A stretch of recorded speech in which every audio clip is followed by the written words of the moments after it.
Hello everyone, welcome to Anubha study facts. आज हम बात कर रहे हैं डाइजेस्टिव सिस्टम पार्ट 2। सेलेनोडोंट किस में होते हैं? तो selenodont grazing animals like cow, goat, sheep में होते हैं। लोफोडोंट एलिफेंट में होते हैं। ब्यूनोडोंट किस में होते हैं? आप मुझे कमेंट सेक्शन में बताएंगे। लास्ट सेशन में मैंने आपको बताया है।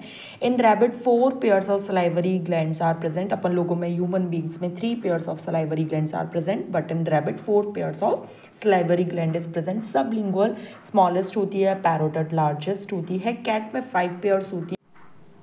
पैरोटिड ग्लैंड का जो इन्फ्लेमेशन है वो मम्स होता है। किससे होता है? तो पैरामिक्सो वायरस से होता है। सलाइवरी ग्लैंड्स एब्सेंट होते हैं फ्रॉग, व्हेल, सी, काउज में।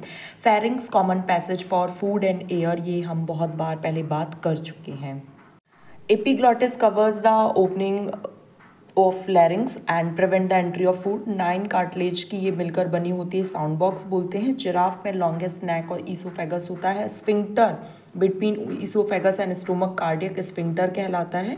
कार्डियक सबसे पहला एंटीरियर होता है, फंडिक पोस्टीरियर होता है, पायलोरिक मिडिल होता है। ये नॉर्मल नाम याद रख लेना, इंपॉर्टेंट इतना एज सच नहीं है। जो इंपॉर्टेंट होगा मैं आपको साथ के साथ बताती जाऊँगी।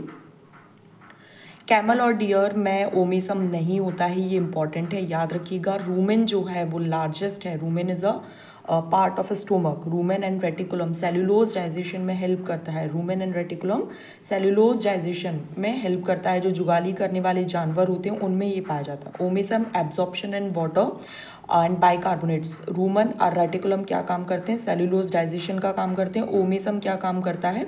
वाटर और बाइकार्बोनेट्स को एब्जॉर्ब करने का काम करता है। एबोमेसम क्या काम करता है? ये ट्रू स्टोमक है। गैस्ट्रिक जूस और एससीएल एबोमेसम में ही पाया जाता है। Chief peptic and zymogen cell pepsinogen and prorennin का सीक्रेशन करती हैं। ऑक्जेंटिक सेल या पेराइटल, ये इसका दूसरा नाम है, एससीएल और इंट्रिंसिक फैक्टर का एब्जॉर्प्शन करती हैं। इंट्रिंसिक फैक्टर का क्या काम होता है? तो absorption of vitamin B 12। Vitamin B 12 का एब्जॉर्प्शन का काम कौन करेगा? तो इंट्रिंसिक फैक्टर। तो गाइज ये पार्ट 2 था डाइजेस्टिव सिस्टम का। नेक्स्ट पार्ट अगर आप देखना चाहते हैं तो प्लीज़ एक बार let me know in comment section. और आपको ये सेशंस कैसे लग रहे हैं? कोई जेन्युइन फीडबैक देना चाहते हैं तो प्लीज़ दीजिए। बायलिंगुअल लैंग्वेज में कोशिश कर रहे हैं यूज़ करने का, सो दैट हिंदी इंग्लिश दोनों ही मीडियम स्टूडेंट्स को अच्छे से समझ आ पाए। वर्क 3 साइंस का जो सिलेबस चेंज हुआ है, हम लोग उसी पर 1 लाइनर फैक्ट्स में डिस्कस कर रहे हैं।